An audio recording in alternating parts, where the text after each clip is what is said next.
सुनो जी, ज़रा देखिए तो भला दरवाजे पर कौन है। मालती ने डोरबेल बजने के साथ रसोई से ही बलदेव से कहा। देखता हूँ और बलदेव दरवाजे पर पहुँच गए। कौन? ये कोर्ट से नोटिस आई है। और सामने वाला नोटिस पकड़ा कर चला गया। कोर्ट से नोटिस हमारे घर? बलदेव तो एकदम से चौंक ही पड़े और वहीं खड़े खड़े नोटिस खोलकर देखने लगे। और जैसे ही नोटिस पड़ा, आंखों के आगे अंधेरा सा छाने लगा। भरी ठंड में भी पूरा शरीर पसीने से नहा गया। उनको लगा अभी दिल बैठ जाएगा और वो वहीं आंगन में पड़ी कुर्सी पर बैठ गए। कौन था? मालती ने फिर रसोई से ही पूछा, लेकिन उधर से कोई भी जवाब न पाकर बाहर निकल आई। क्या हुआ? क्यों इतना परेशान हो गए तुम? मालती ने बलदेव को इतना परेशान देखकर कहा। और तब तक घर से ही ऑफिस का काम करने वाला बेटा शशांक भी मालती की घबराहट भरी आवाज़ सुनकर बाहर आ गया। ये लो, देखो पड़ जाएगी अब तुम्हारे कलेजे में ठंडक। ये नोटिस आया है कोर्ट से। बलदेव हकलाते हुए से बोले। नोटिस आया है कोर्ट से? और किसने भेजा? मालती भी एक बार को चौंक पड़ी। लो, खुद ही पढ़कर देख लो। ये कहते हुए बलदेव ने मालती की तरफ नोटिस बढ़ा दिया। तुम ही पढ़कर बताओ कि आखिर इसमें ऐसा क्या लिखा है जो मेरे कलेजे में ठंडक पड़ने लगी, क्योंकि मैंने चश्मा नहीं लगा रखा है।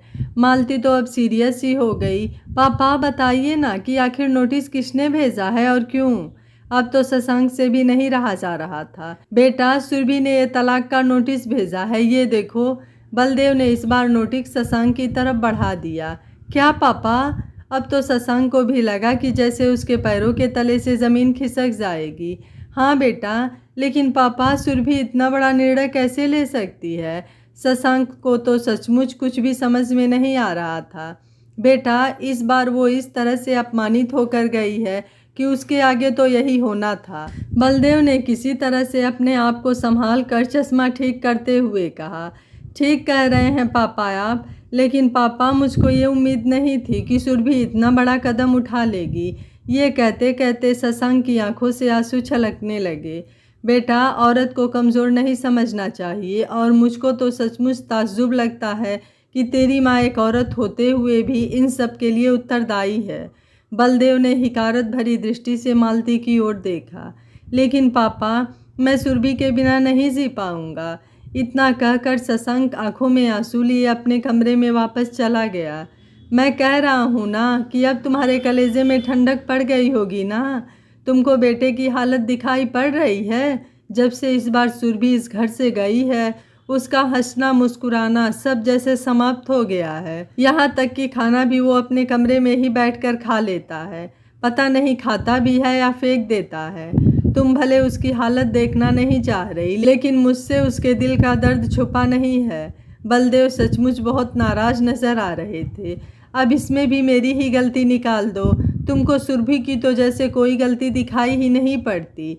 हर बात को लेकर कितना ज़्यादा बहस लड़ाती है। इसी बात को लेकर उन दोनों में झगड़ा होता था। मालती इस बार बहुत तमक कर बोली, लेकिन मेरे हिसाब से तो 100% तुम्हारी ही गलती है। अब सब बेटी पराए घर से ब्याह कर इस घर में आई है तो थोड़ी बहुत गलतियां तो होती ही रहती हैं। लेकिन जैसे ही शशांक ऑफिस से वापस आता है, तुम उसकी दिन भर की बातों को नमक मिर्च लगा लगा कर बताती हो। बस इसी बात को लेकर उन दोनों के बीच कहासुनी होती है। शुरू शुरू में तो वो बेचारी कुछ बोलती भी नहीं थी, लेकिन तुम्ही ने उसको मुंह खोलने के लिए मजबूर किया। अरे भाई, जब कोई भी पेड़ पौधा या फसल एक जगह से निकाल कर दूसरी जगह रोपा जाता है तो कितनी ज़्यादा संभाल देखभाल करनी पड़ती है और धैर्य रखना पड़ता है। लेकिन अफसोस कि तुम एक स्त्री होकर भी दूसरी स्त्री का दर्द नहीं समझ पाती। तुमको तो बस उसकी गलतियां ही नज़र आती थी। और इस बार तो सचमुच तुमने हद ही कर दी कि शशांक को भड़का भड़का कर उसके ऊपर हाथ उठाने के लिए विवश कर दिया। ये तो कहो मैंने आगे बढ़कर शशांक का हाथ पकड़ लिया, वरना अनर्थ ही हो जाता। बताओ भला कि कौन लड़की इतने अपमान के बाद उस घर में रुकेगी? जरा सोच कर बताओ कि मैंने कभी तुम्हारे ऊपर भूले से एक बार भी हाथ उठाया है? फिर तुमने शशांक को क्यों नहीं फटकारा उसके ऊपर हाथ उठाने के लिए? मेरे हिसाब से बहुत अच्छा किया सुरभि ने। अब बैठकर डफली बजाओ तुम माँ बेटे। जब सारे ज़ात बिरादरी में हम लोगों की बदनामी होगी और हम लोग किसी से नज़रें भी नहीं मिला पाएंगे। बलदेव ने अपनी आंखों में आए हुए आंसुओं को पोंछते हुए कहा, 1 मिनट, गलती मुझसे हुई है तो मैं सुलझाऊंगी भी। शायद मैंने बहुत बड़ी गलती की है, इसका प्रायश्चित तो मुझको करना ही होगा। मैं बहुत ज़्यादा कुटिल हो गई थी सुरभि को लेकर। उसको हर पल नीचा दिखाना चाहा, लेकिन अब नहीं। आप गाड़ी निकालिए, हम लोग अभी के अभी सुरभि के पास चलते हैं।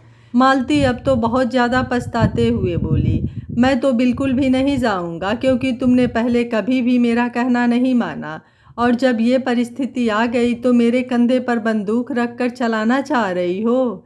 क्या पता आज तुम इतना सोच रही हो, कल को फिर अपनी बातों से मुकर जाओगी। जाना है तो शशांक को लेकर जाओ। बलदेव ने तो साफ अपना हाथ झाड़ते हुए कहा, प्लीज़ मेरी बात मान जाओ, भगवान भी एक गलती सुधारने का मौका देते हैं। मालती गिड़गिड़ाते हुए बोली, एक गलती नहीं मालती, कई गलतियाँ। बलदेव फिर से चिहुक कर बोले, अच्छा कई गलतियाँ ही सही, लेकिन आखिरी बार मेरा साथ दे दो, फिर अगर गलती करूं तो जो जी चाहे वो सज़ा देना। शायद मालती बहुत ज़्यादा पश्चाताप की आग में जल रही थी, क्योंकि महसूस तो वो भी शशांक की हालत को कर रही थी। ठीक है, आखिरी बार, और वो भी तुम्हारे लिए नहीं, अपने बेटे के लिए, क्योंकि उसकी हालत मुझसे देखी नहीं जा रही है। बलदेव सचमुच बेटे की हालत देखकर बहुत दुखी हो रहे थे। ठीक है, और थोड़ी ही देर बाद वो लोग सुरभि के पास पहुंच गए। दरवाज़ा खोला सुरभि की मम्मी ने। समधन जी, हम लोग सुरभि को लेने के लिए आए हैं। मालती ने हाथ जोड़कर कहा, देखिए हम इस मामले में आपकी कोई भी मदद नहीं कर सकते। आप लोग बैठिए, मैं सुरभि को यहीं पर भेजती हूँ। इतना कहकर वो अंदर चली गई और थोड़ी देर में सुरभि उन लोगों के समक्ष थी।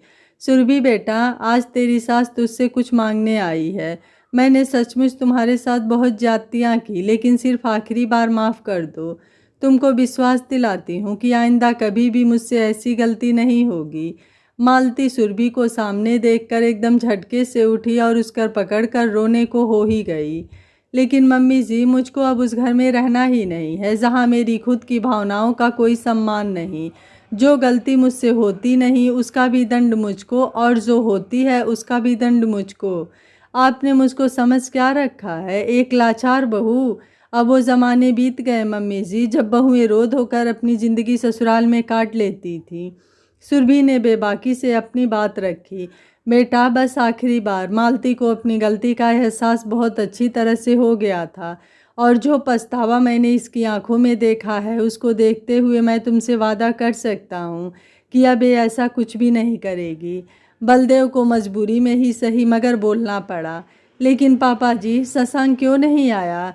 बल्कि शशांक को तो ज़रूर आना चाहिए था। सुरभि थोड़ा बिफरते हुए बोली, बेटा शशांक बाहर गाड़ी में बैठा है। उसकी तो हिम्मत ही नहीं पड़ रही थी अंदर आने को। जब से उसने तलाक का नाम सुना है तब से एकदम गुमसुम सा हो गया है। मैं अभी उसको ज़बरदस्ती बुलाकर लाता हूँ। बलदेव बाहर जाकर शशांक को बुला लाएं। प्लीज़ सुरभि, मुझको माफ़ कर दो, मैंने बहुत ही गलत किया तुम्हारे साथ, लेकिन मैं कसम खाकर कहता हूँ कि आज के बाद अगर धोखे से भी मुझसे कोई गलती होगी तो तुम एक भी पल देर किए बिना मुझको हमेशा हमेशा के लिए छोड़ देना। शशांक घुटनों के बल बैठकर सुरभि का हाथ पकड़कर रोते हुए बोला, ठीक है शशांक, आखिरी बार। सुरभि ने शशांक के कंधों को पकड़कर उठा लिया। शशांक तो सुरभि के गले लगकर फूट फूट कर रो पड़ा, क्योंकि वो तो सुरभि को बहुत ज़्यादा प्यार करता था, लेकिन मालती की लगाई बुझाई से तंग आकर सुरभि से झगड़ पड़ता था। अब बहू, अपने घर चलो और अपना केस वापस ले लो। अब से मैं तुम्हारी सास नहीं बल्कि एक माँ बनकर दिखाऊंगी। मालती ने सुरभि का हाथ पकड़कर कहा, और थोड़ी ही देर में सुरभि उन लोगों के साथ चल पड़ी, क्योंकि तलाक तो वो भी शशांक को नहीं देना चाहती थी, क्योंकि प्यार वो भी बेइंतहा करती थी शशांक से, लेकिन अपना सम्मान बचाए रखने के लिए एक झटका देना भी बहुत ज़रूरी था। मालती ने घर पहुंचकर आज दोबारा सुरभि की आरती उतारी, और आरती उतारने के साथ साथ उसके साथ बहुत ही प्यार से व्यवहार करने का वादा किया। खैर, समय अपने गति से चल रहा था, और सचमुच मालती ने जो कहा उस पर चल कर दिखाया। अब तो सुरभि को कोई शिकायत भी नहीं रही। समय के साथ उसकी गोद में एक नन्ही मुन्नी परी भी आ गई। पूरा परिवार में स्नेह का वातावरण बन गया। सुरभि कभी भी किसी को शिकायत का मौका नहीं देती थी। उसके परिवार वाले भी उस पर पूरा प्यार न्यौछावर करते थे। समय रहते दोनों को अक्ल आ गई और एक परिवार टूटने से बच गया। आशा है यह कहानी आपको ज़रूर पसंद आई होगी। वीडियो पसंद आया है तो वीडियो को लाइक, शेयर एंड चैनल को सब्सक्राइब कर लीजिएगा। Thank you for watching. मिलते हैं अगली कहानी में।